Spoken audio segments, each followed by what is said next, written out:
ನಮಸ್ಕಾರ. News 18 digital ಕಂಟೆಂಟ್ಗೆ ಸ್ವಾಗತ. ನಾನು ಧನುಶ್ರೀ ಪೂಜಾರಿ. ವೀಕ್ಷಕರೇ, ನಮ್ಮ ಕರ್ನಾಟಕದಲ್ಲಿ ಬೀದಿ ನಾಯಿಗಳ ಹಾವಳಿ ಮಿತಿ ಮೀರ್ತಾ ಇದೆ. ಯಾವೊಬ್ಬ ಅಧಿಕಾರಿಗಳಾಗ್ಲಿ ಅಥವಾ ಯಾವೊಬ್ಬ ರಾಜಕಾರಣಿಗಳಾಗ್ಲಿ ಇದಕ್ಕೆ ತಡೆ ಹಿಡಿಯುವಂತ ಕೆಲಸ ಅಥವಾ ಯಾವೊಂದು ಪಾಲಿಕೆ ಆಗಲಿ ಮುಂದೆ ಬಂದು ಬೀದಿ ನಾಯಿಗಳಿಗೆ ಕಡಿವಾಣ ಹಾಕುವಂತ ಕೆಲಸ ಆಗ್ತಾ ಇಲ್ಲ. ಬಟ್ ಇಲ್ಲೊಂದು ಕಡೆ ವಿಚಿತ್ರ ಘಟನೆ ನಡೆದಿದೆ. ಆ ಘಟನೆ ಏನು ಅಂತ ಹೇಳ್ತಾ ಹೋಗ್ತೀನಿ. ಈ ವಿಡಿಯೋವನ್ನು ಸಂಪೂರ್ಣವಾಗಿ ನೋಡಿ. ವಿಡಿಯೋ ಇಷ್ಟ ಆದಲ್ಲಿ ಲೈಕ್ ಮಾಡಿ, ಶೇರ್ ಮಾಡಿ, ನ್ಯೂಸ್ 18 ಕನ್ನಡವನ್ನು ತಪ್ಪದೇ ಸಬ್ಸ್ಕ್ರೈಬ್ ಮಾಡಿ ಅಂತ ಹೇಳ್ತಾ, ನಾಯಿಯ ವೇಷ ಧರಿಸಿ ಜಿಲ್ಲಾಧಿಕಾರಿ ಕಚೇರಿಗೆ ಒಬ್ಬ ವ್ಯಕ್ತಿ ಬಂದಿದ್ದಾನೆ. ಕಾರಣ ಏನ್ ಗೊತ್ತಾ?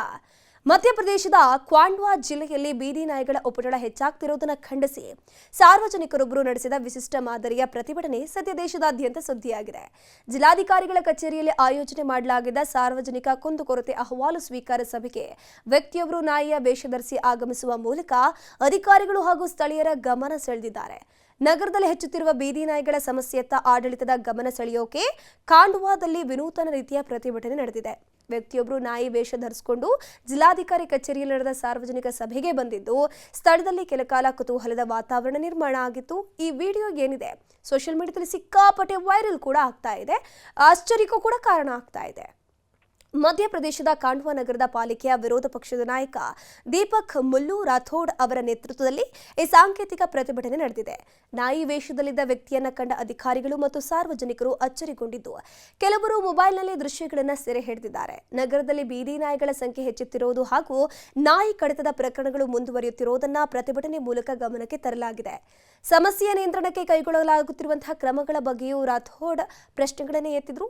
ಅವರ ಪ್ರಕಾರ 2024ರಲ್ಲಿ ಖಾಂಡ್ವಾದಲ್ಲಿ 3168 ಬೀದಿ ನಾಯಿಗಳ ಸಂತಾನ ನಿಯಂತ್ರಣ ಶಸ್ತ್ರಚಿಕಿತ್ಸೆ ನಡೆಸಲಾಗಿದ್ದು, ಇದಕ್ಕಾಗಿ ಸುಮಾರು 33.20 ಲಕ್ಷ ವೆಚ್ಚ ಆಗಿದೆ.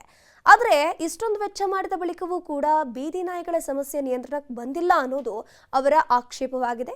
ಇದೇ ವೇಳೆ ಕಳೆದ 4 ವರ್ಷಗಳಲ್ಲಿ ಖಾಂಡ್ವಾದಲ್ಲಿ 13,225ಕ್ಕೂ ಹೆಚ್ಚು ಮಂದಿ ನಾಯಿ ಕಡಿತಕ್ಕೆ ಒಳಗಾಗಿದ್ದಾರೆ ಎಂಬ ಅಂಕಿ ಅಂಶವನ್ನು ಕೂಡ ಅವರು ಮುಂದಿಟ್ಟಿದ್ದಾರೆ. ನಾಯಿ ಸಂತಾನ ನಿಯಂತ್ರಣ ಯೋಜನೆಗೆ ಸಂಬಂಧಿಸಿದ ವೆಚ್ಚ, ಟೆಂಡರ್ ಪ್ರಕ್ರಿಯೆ ಹಾಗೂ ಕಾಮಗಾರಿಗಳ ಗುಣಮಟ್ಟದ ಕುರಿತು ತನಿಖೆ ನಡೆಸಬೇಕು ಅಂತ ಅವರು ಆಗ್ರಹಿಸಿದ್ದಾರೆ. ಈ ಕುರಿತು ಸಲ್ಲಿಸಿರುವಂತಹ ದೂರಿನ ಆಧಾರದ ಮೇಲೆ ತನಿಖೆ ನಡೆಸಲಾಗುವುದು. ತಪ್ಪು ಕಂಡು ಬಂದಲ್ಲಿ ಸಂಬಂಧಪಟ್ಟವರ ವಿರುದ್ಧ ಕ್ರಮ ಕೈಗೊಳ್ಳಲಾಗುವುದು ಅಂತ ಹೆಚ್ಚುವರಿ ಜಿಲ್ಲಾಧಿಕಾರಿ ಕಾಶಿರಾಮ್ ಬಡೋಲೆ ಕೂಡ ತಿಳಿಸಿದ್ದಾರೆ. ಈ ಒಟ್ಟು ಪ್ರತಿಭಟನೆಯ ಉದ್ದೇಶ ಒಂದೇ. ಏನಪ್ಪಾ ಅಂತಂದ್ರೆ, ಯಾವುದೇ ರೀತಿಯಲ್ಲಾದರೂ ಸರ್ಕಾರ, ಸಂಬಂಧಪಟ್ಟ ಅಧಿಕಾರಿಗಳು, ಜಿಲ್ಲಾಧಿಕಾರಿಗಳ ಗಮನ ಸೆಳೆದು ಈ ಬೀದಿ ನಾಯಿಗಳ ಕಡಿತದ ಪ್ರಕರಣಕ್ಕೆ ಕಡಿವಾಣ ಹಾಕಬೇಕು, ಬೀದಿ ನಾಯಿಗಳ ಹಾವಳಿಗೆ ಕಡಿವಾಣ ಹಾಕಬೇಕು ಅನ್ನುವಂಥದ್ದು ರಾಥೋಡ್ ಅವರ ಉದ್ದೇಶ ಇಲ್ಲಾಗಿದೆ. ನಿರ್ಭೀತ, ನಿಷ್ಪಕ್ಷಪಾತ, ವಿಶ್ವಾಸಾರ್ಹ ಸುದ್ದಿಗಳಿಗೆ ಹೆಸರಾಗಿರುವ ನ್ಯೂಸ್ 18 ಕನ್ನಡ ಈಗ ಆಪ್ನಲ್ಲೂ ಲಭ್ಯವಿದೆ. ದಯವಿಟ್ಟು ಇಲ್ಲಿರುವ QR ಕೋಡ್ನ ಸ್ಕ್ಯಾನ್ ಮಾಡಿಕೊಂಡು ಆಪ್ ಡೌನ್ಲೋಡ್ ಮಾಡೋದಕ್ಕೆ ಮರಿಬೇಡಿ. ನಿಮ್ಮ ಬೆಂಬಲ ಹೀಗೆ ಸದಾ ನಮ್ಮೊಂದಿಗಿರಲಿ. ಧನ್ಯವಾದ.